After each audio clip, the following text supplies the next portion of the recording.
Merci pour votre fidélité, chers téléspectateurs d'Afro Info 243. Voici votre actualité.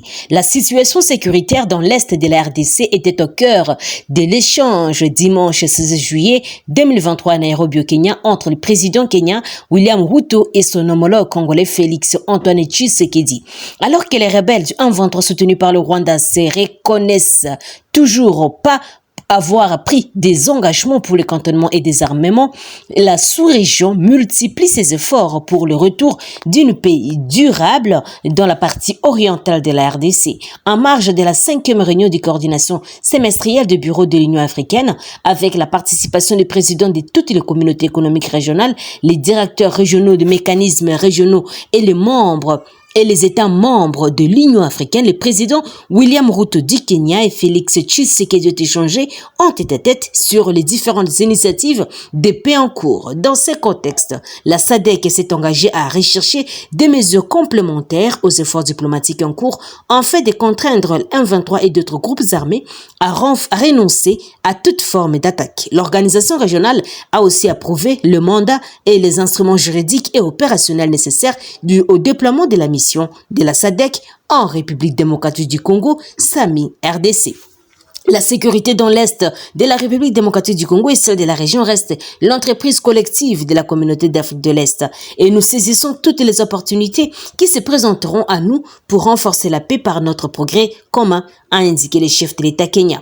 Les problèmes de sécurité et de la situation humanitaire dans l'Est de la RDC se sont considérablement détériorés en raison de la poursuite des attaques des groupes armés, notamment dans le contexte de la résurgence du mouvement du 23 mars le 1-23, de la continuation des opérations militaires, du fond d'état de siège et aussi de la montée des tensions dans la région. Selon l'ONU, à la fin de 2022, les hostilités armées ont déplacé plus de 467 000 personnes parmi les civils de la province du Nord Kivu, exacerbant les risques de violences sexuelles liées au conflit par des acteurs étatiques et non étatiques. Les difficultés qui dissuadent depuis longtemps les personnes survivantes de signaler le fait et d'avoir accès aux services, notamment la peur des représailles, la stigmatisation de l'insuffisance des infrastructures, ont été exacerbées par de nouveaux problèmes, note Média Congo. Les terroristes du M23 ont pointé du doigt dans un nouveau massacre des civils et les informations à notre possession indiquent que 11 corps ont été découverts ce dimanche 16 juillet 2023 dans le village de Rubona, en groupement Bukombo dans le territoire de Rutshuru, en province du Nord Kivu situé dans l'est de la RDC. Les rebelles du M23 ont tué des civils qui ont été assimilés au FDLR avant de quitter le village, indique une source de la société civile en territoire de Rutshuru. Ce village se vide de sa population depuis le début du week-end et les habitants disent craindre pour leur sécurité. Et cette semaine, le facilitateur de la région est-africaine pour la crise dans l'est de la RDC, Uhuru Kenyatta, était à Goma pour une mission, pour une réunion sur la situation sécuritaire et les préparatifs de cantonnement des terroristes du M23, laquelle ont aussi pris part le vice-premier ministre de la Défense nationale Jean-Pierre Bemba et celui de l'intégration régionale Mbusa Nyamwisi. Lors de cette réunion, les facilitateurs avaient rappelé qu'ils n'étaient pas là pour renégocier avec le M23, avec l'ONU et les pays amis de la RDC. Nous sommes venus poursuivre les négociations pour s'assurer que les parties prenantes respectent leurs accords pris à Luanda et à Nairobi. Et nous ne sommes pas là pour ouvrir de nouvelles négociations. Pour toutes les négociations ont déjà été faites, a-t-il lancé à Politico.cd. Autre nouvelle, les habitants de la commune rurale de Kanyabayonga, dans la chefferie de Bwito, territoire de Rutshuru, là nous sommes en Nord Kivu, se sont plaints les dimanches 16 juillet des tracasseries des miliciens Wazalendo. Et pour leur survie, ces combattants locaux ont érigé des barrières illégales et font payer des taxes exorbitantes aux voyageurs sous les regards des autorités, a rapporté la société civile locale.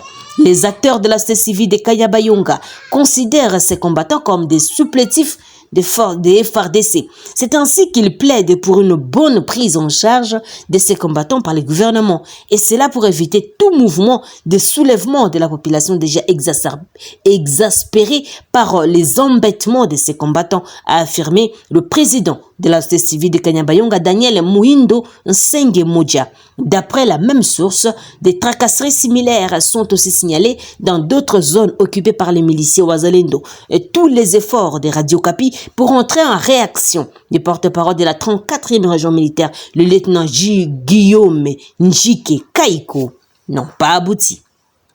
Autre nouvelle, le président de la RDC, Félix Antoine Tshisekedi, président en exercice de la SADC, une des communautés économiques les plus dynamiques du continent, a fait part le dimanche 16 juillet des prouesses réalisées à son sein en matière d'intégration sociale, infrastructurelle, financière, environnementale, politique, institutionnelle, ainsi qu'en matière d'intégration commerciale. Il s'exprimait devant les chefs d'État et présidents des communautés économiques régionales rassemblées à Nairobi au Kenya pour la 5e réunion du Conseil des communautés de coordination des comités économiques régionaux de l'Union africaine, rapporte une dépêche du service de communication de la présidence congolaise. Il était question pour chacun de présenter les efforts entrepris en matière d'intégration au sein de chaque bloc sous-régional et les contraintes et défis à relever.